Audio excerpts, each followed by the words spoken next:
Hello everyone, कैसे हो आप सभी लोग। माई सेल्फ डॉक्टर शुभम और आप देख रहे हैं शुभ टॉक्स। यूपी आयुष काउंसलिंग का जो सेकेंड राउंड है वो ऑलरेडी खत्म हो चुकी है और थर्ड राउंड का शेड्यूल भी आ चुकी है। थर्ड राउंड का जो काउंसलिंग है उसके लिए क्या एलिजिबिलिटी क्राइटेरिया है, क्या प्रोसेस है और सिक्योरिटी अमाउंट जब्त को लेकर क्या रूल्स एंड रेगुलेशन बताए गए हैं। थर्ड राउंड में कितनी सीटें वैकेंट है, किस कॉलेज की कितनी वैकेंट सीट है, इन सारी चीजों के बारे में आज के इस वीडियो में डिस्कस करेंगे। यहाँ पर आप देख सकते हो ऑफिशियली नोटिफिकेशन आ चुका है थर्ड राउंड के शेड्यूल को लेकर और इसमें ये भी मेंशन किया गया है कि जो सिक्योरिटी अमाउंट जब्त होगी किस किस कैंडिडेट को किस कंडीशन में जब्त होने वाली है। तो कुल मिलाकर ये जो राउंड है क्रूशियल राउंड है। इसमें अगर कोई भी कैंडिडेट थोड़ी सी भी मिस्टेक करता है कि यार कॉलेज पसंद नहीं आ रहा है छोड़ देते, तो इस कंडीशन में आपकी सिक्योरिटी अमाउंट जब्त होने वाली है। कुल मिलाकर हम देखते हैं थर्ड राउंड की शेड्यूल क्या रहने वाली है। यहाँ पर आप देखो ऑनलाइन जो रजिस्ट्रेशन होगा, ऑनलाइन रजिस्ट्रेशन और डॉक्यूमेंट वेरिफिकेशन का जो डेट है 31 तारीख से लेकर 2 तारीख का आपका रहने वाला है। 3 दिन का टाइम है, बहुत ही जल्द इस बार राउंड थर्ड कराने वाला है क्योंकि आपको पता है कि इस बार जो क्लासेस स्टार्ट हो रही है 1 नवंबर से एनसीएसएम के गाइडलाइन के अकॉर्डिंग। हालाँकि कुछ कॉलेजेस अपने अकॉर्डिंग कॉलेजेस स्टार्ट करेंगे, लेकिन फिर भी उसी के अकॉर्डिंग इस राउंड को इसीलिए जल्दी कराया जा रहा है ताकि बच्चे को क्लासेस में कुछ छूट ना जाए या कुछ ऐसे मिस ना हो जाए क्लासेस, जिसके कारण ये राउंड बहुत फास्टली कराया जा रहा है। इसके बाद सिक्योरिटी अमाउंट सबमिट करने का वो जो डेट है 31 से लेकर 3 तारीख, मतलब 4 दिन का टाइम है। इसके बाद आपका ऑनलाइन डॉक्यूमेंट वेरिफिकेशन जो होगा 1 तारीख से लेकर 3 तारीख 3 दिन का टाइम है और उसके बाद मेरिट लिस्ट आएगा वो 3 तारीख को शाम के 6 बजे। इसके बाद ऑनलाइन चॉइस फिलिंग होगा 3 तारीख के जो जब मेरिट लिस्ट पब्लिश होगा उसके और 5 तारीख को रहने वाला है। अलॉटमेंट लेटर जो आएगा वो 6 तारीख को आने वाला है। इसके बाद नोडल सेंटर में जाना है वो 7 से लेकर 8 तारीख 2 दिन का टाइम है। इसके बाद जो कि आपको अलॉटमेंट लेटर डाउनलोड करके कॉलेज में रिपोर्टिंग करने का डेट है 7 से लेकर 10 तारीख तक है, 4 दिन का टाइम है। यहाँ पर आप देखो प्रथम और द्वितीय चक्र में कोई भी कैंडिडेट अलॉटमेंट हो गया है, अब वो थर्ड राउंड में जाना चाहता है तो वो पुनः चॉइस फिलिंग कर सकता है। तो ये एलिजिबिलिटी क्राइटेरिया बता दिया गया है कि आप ये एक तो फ्रेश कैंडिडेट जो न्यू रजिस्ट्रेशन करेंगे वो पार्टिसिपेट कर सकते हैं और जो प्रथम और द्वितीय चक्र में पार्टिसिपेट किया और उनको कॉलेज वो अच्छा नहीं लगा, वो थर्ड राउंड में चॉइस फिलिंग कर सकता है। इसके बाद राजकीय और निजी क्षेत्र के जितने भी कॉलेज है हेतु तृतीय चक्र में काउंसलिंग है, प्रोविजनल अलॉटमेंट लेटर आ गया तो उसको कॉलेज में जाके रिपोर्ट करना अनिवार्य होगा। ऐसे अभ्यर्थी को डॉक्यूमेंट वेरिफिकेशन के लिए नोडल सेंटर पे जाना होगा, अन्यथा की स्थिति में उनकी जो सिक्योरिटी अमाउंट है वो जब्त हो जाएगी।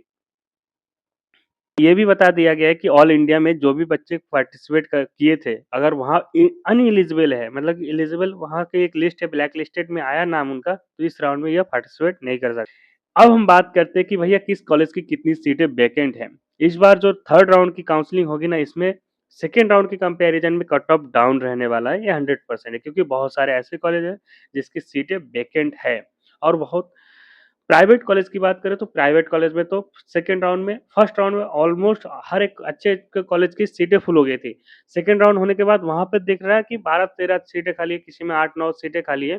तो इस बार इस राउंड में जिसकी भी मार्क्स कम है तो उनको अच्छे कॉलेज मिल सकते हैं। इस बार ट्राई जरूर करिए। बहुत सारे ऐसे कॉलेज है जिसकी सीटें वेकेंट है, चाहे लखनऊ के कॉलेज हो, कानपुर के कॉलेज हो या दिल्ली एनसीआर रीजन के। मैं आपको बता देता हूँ कॉलेजेस कौन कौन से, एक लिस्ट आएगी हमारे पास, अभी मैंने उसको मेंशन कर रखा है हर एक कॉलेज का यहाँ पर। हालांकि वेबसाइट के पोर्टल पर सीट मैट्रिक्स पब्लिश नहीं किया गया है, लेकिन मैं आपको प्रोवाइड करा रहा हूँ। वो मैं एक एक कॉलेज को ऐसे चेक करना पड़ेगा। जैसे कि ये कॉलेज है गवर्नमेंट का, यहाँ पर आप देखो, यहाँ पर ये जो व्हाइट कलर का है ये बच्चों ने रिपोर्ट नहीं किया है नोडल सेंटर में और यहाँ पर एक सीट वैकेंट रह गई।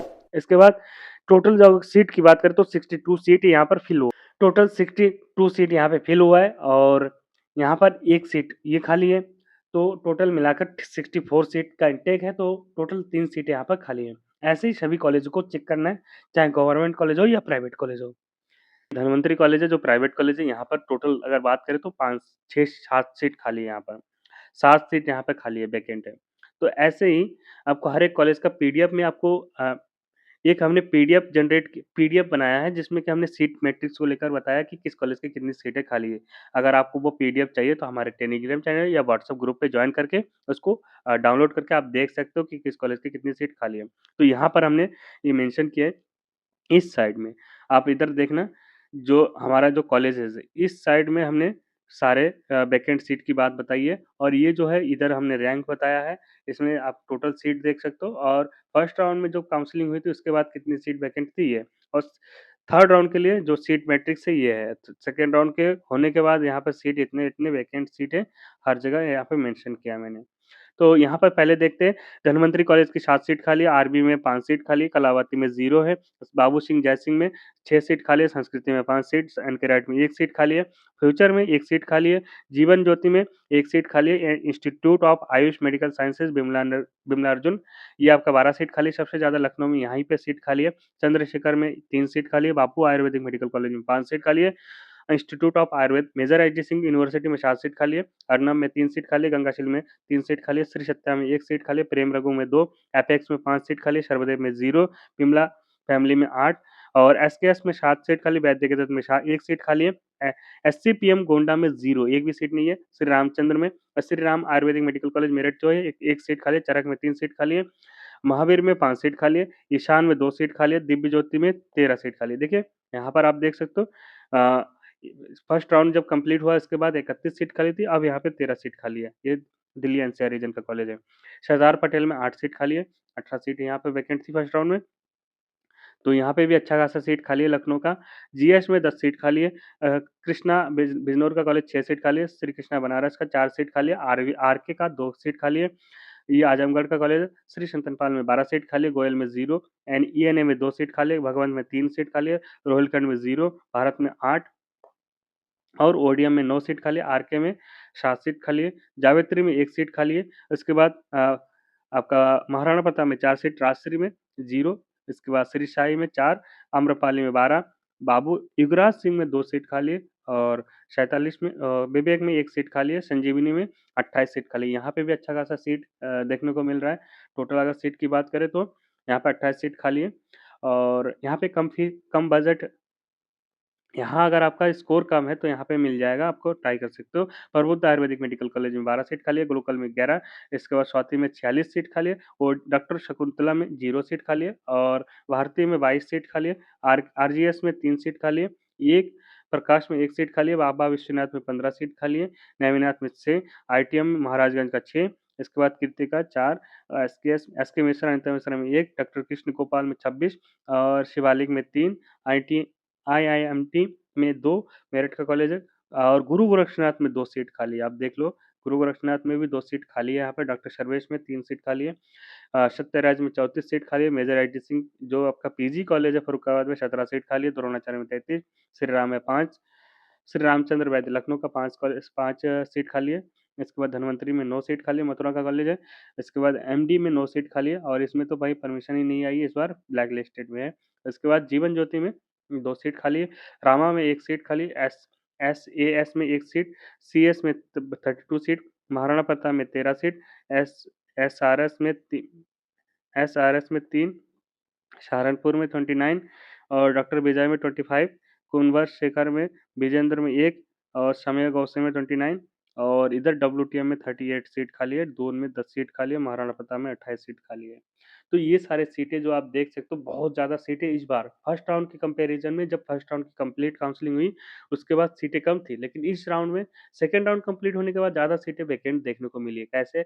ऐसे बहुत सारे बच्चे हैं जो अदर स्टेट में भी गए, शिफ्ट हुए, तो रिपोर्टिंग करने के बाद नोडल सेंटर ही नहीं गए, तो इसके कारण बच्चे सीटें जो रीशफलिंग किए ना बच्चे, वो तो उनको कॉलेज में मिल गया और उसके जगह पे वैकेंट सीटें जो रहेगी उसकी जगह जो भी आया कैंडिडेट उनको अगर वो सेटिस्फेक्शन नहीं मिला तो वो कॉलेज नोडल सेंटर ही नहीं गए रिपोर्टिंग करने के लिए, जिसके कारण यहाँ पे सीटें वैकेंट देखने को मिली है। तो ये सारे कॉलेजेस है जहाँ पर आप देख सकते हो, इसका पीडीएफ हम आपको व्हाट्सएप ग्रुप टेलीग्राम चैनल पे भी भेज देंगे, ज्वाइन कर लेना। और कोई भी अपडेट चाहिए काउंसलिंग से रिलेटेड तो आप हमें कांटेक्ट कर सकते हो 9369982118 पर। तो इस नंबर पे कांटेक्ट करके आप हमसे जानकारी ले सकते हो। हमारा जो एक नॉमिनल चार्ज होगा पेड काउंसलिंग में आप एनरोल करके हमारे साथ पूरा पूरा कंप्लीट काउंसलिंग स्मूथली करवा सकते हो। मिलते हैं अगले वीडियो में। Thank you guys, bye.